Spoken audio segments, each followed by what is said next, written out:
Assalamualaikum. I am teacher Muhammad Tayyab. I hope you are all doing well. Welcome to my channel English with Tayyab. Dear students, आज का जो हमारा topic है 9th class English 2026 के हवाले से है, जो आपका ऑब्जेक्टिव पेपर आता है MCQs टाइप। तो डियर स्टूडेंट्स, काफ़ी स्टूडेंट्स को पहले भी पता होगा आपका सिलेबस चेंज हो चुका है।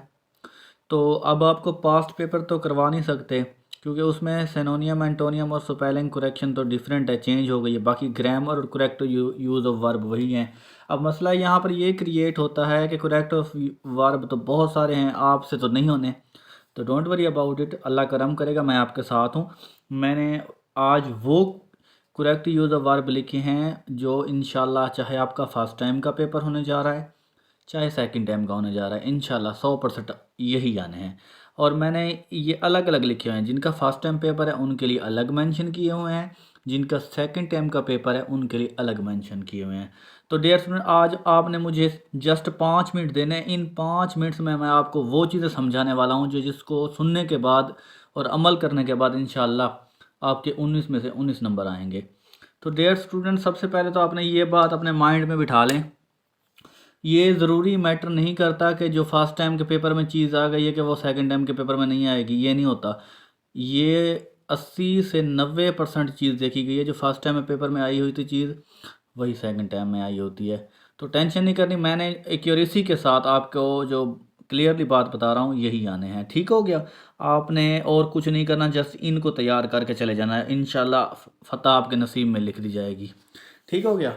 तो अगर आप मेरे चैनल पर नए हैं या आपने मेरे चैनल को अभी तक सब्सक्राइब नहीं किया तो चैनल को लाजमी सब्सक्राइब कर लें, ताकि ऐसी इन्फॉर्मेटिव वीडियो आपको डेली मिलती रहे। तो बिस्मिल्लाह करते हैं जी। फर्स्ट टाइम का ग्रुप है जिनका, उनके लिए question number first, she dash her cats very much. अब इसका करेक्ट यूज ऑफ वर्ब बनेगा लव्स। क्वेश्चन नंबर 2 है जी हमारे पास, I have already post dash the letter, posted आ जाएगा इसका आंसर। क्वेश्चन नंबर 3 है जी हमारे पास, I dash him next Monday shall see आ जाएगा इसका आंसर। क्वेश्चन नंबर जी 4 है हमारे पास, good students always dash hard work आ जाएगा first form. Okay. Question number 5 पे आपने डियर स्टूडेंट फुल फोकस करना है, क्योंकि मैं इसमें कुछ चीज़ आपको समझाने वाला हूँ। She dash her work before the guests arrived. अब डियर स्टूडेंट्स, जो MCQs में वो अक्सर ये दे रहा होता है ऑप्शन है विल हैव फिनिश्ड। तो इसकी कुरेक्शन जो देखी जाए ना इंग्लिश टेंस के हवाले से, हैड फिनिश्ड बेस्ट है, लेकिन वो ये वाला हैड फिनिश्ड ऑप्शन में नहीं देता, वो देता है जी विल हैव फिनिश्ड। तो कोई बात नहीं, मैंने आपको समझाने के लिए दोनों चीज़ें, वैसे क्या पता इस मरतबा वो 100% correct they they option. Correct जो 100% इंग्लिश ग्रामर के लिहाज से बनती है, she had finished her work before the guests arrived. अगर ये दे दे तो गुड एंड वेल, अदरवाइज ये भी चल जाने हैं, विल हैव फिनिश्ड भी ठीक है, क्योंकि अक्सर हर काफ़ी मरतबा ये ऑप्शन विल हैव फिनिश्ड दी हुई है। ओके हो गया, आपको समझ लग गई होगी। अगला जी क्वेश्चन नंबर 6 है जी हमारे पास। आप देखें, शी डैश इंग्लिश नाउ। अब डियर स्टूडेंट्स, जहाँ पर इंग्लिश के अंदर टेंस के अंदर ये वर्ड आ जाता है ना नाउ, वहाँ पर 100% ये होता है कि चांसेस ऑफ प्रेजेंट कंटिन्यूस का है। लेकिन अब वही बात अटक जाती है, अगर ऑप्शन में हमें देता ही नहीं है, ऑप्शन में हमें और दे देता है, प्रेजेंट कंटिन्यूस की ऑप्शन ही नहीं देता, तो फिर क्या करें? तो टेंशन नहीं करनी, मैंने दोनों तरीक़ों से आपको समझाना है। She dash English now. अब इसका दुरुस्त जुमला कैसे बनेगा? एक्यूरेसी के साथ, she is speaking English now. ये 100% करेक्ट है। अब ये ऑप्शन में नहीं देता, ठीक है। अब ऑप्शन में ये देता है वाज स्पीकिंग, तो कोई बात नहीं, मैंने दोनों ही लिख दी हैं। क्वेश्चन नंबर 7 है जी हमारे पास, I was going to airport when I dash her, यहाँ पर सा आएगा। क्वेश्चन नंबर 8 है हमारे पास, the farmer dash before the rains. अब यहाँ पर इसकी जो करेक्शन बनेगी, the farmer will have reaped before the rains. अब ये आना है। ठीक हो गया। क्वेश्चन नंबर जी हमारे पास 9 है, he did not dash to my letter. अब यहाँ पर आ जाएगा he did not reply to my letter.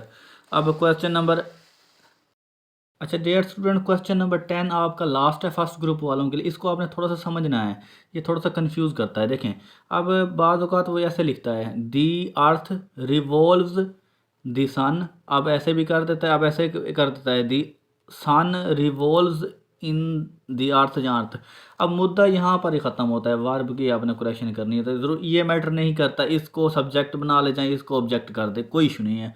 तो ये तो थे जी फर्स्ट टाइम वालों के लिए। अब जी चलते हैं जिनका सेकंड टाइम का पेपर है उनके लिए कौन से हैं, उनके लिए मैंने अलहदा से मेंशन किए हुए हैं। अब जी जिनका सेकंड टाइम का पेपर है वो भी देख लें अपना।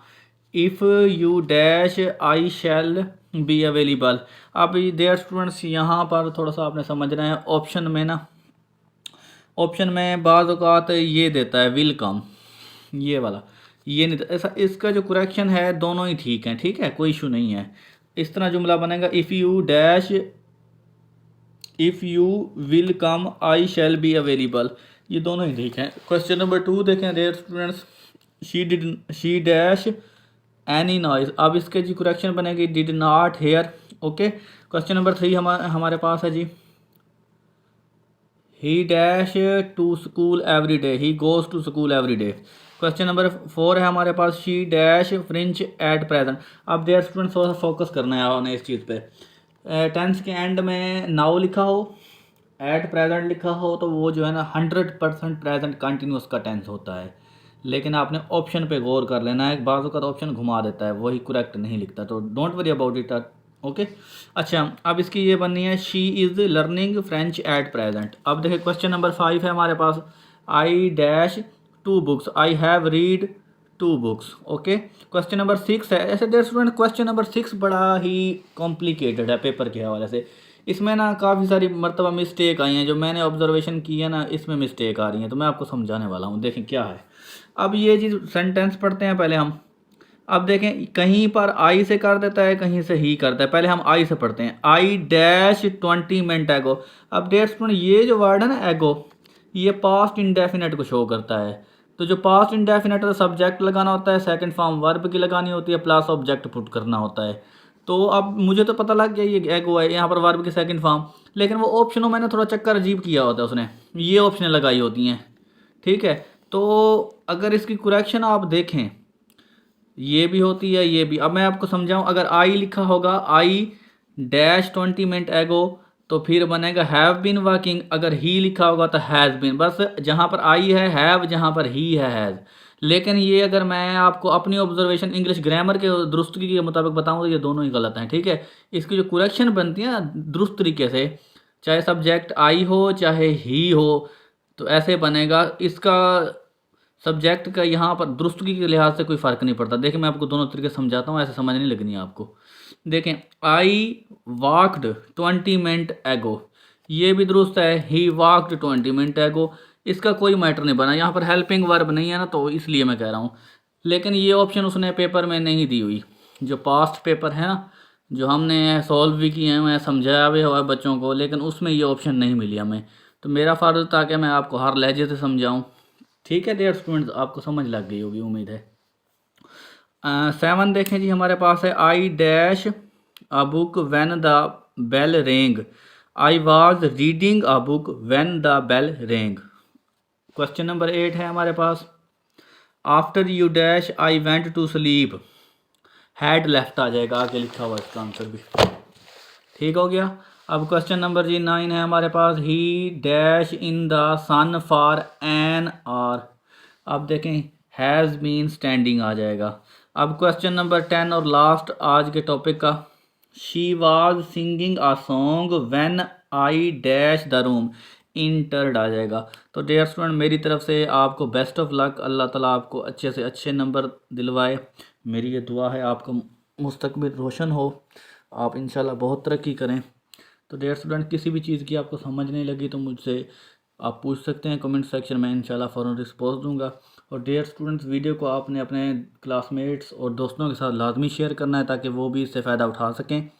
तो डियर स्टूडेंट अगली वीडियो में आपको बताने वाला हूँ इसके सिनोनियम और एंटोनियम और स्पेलिंग करेक्शन।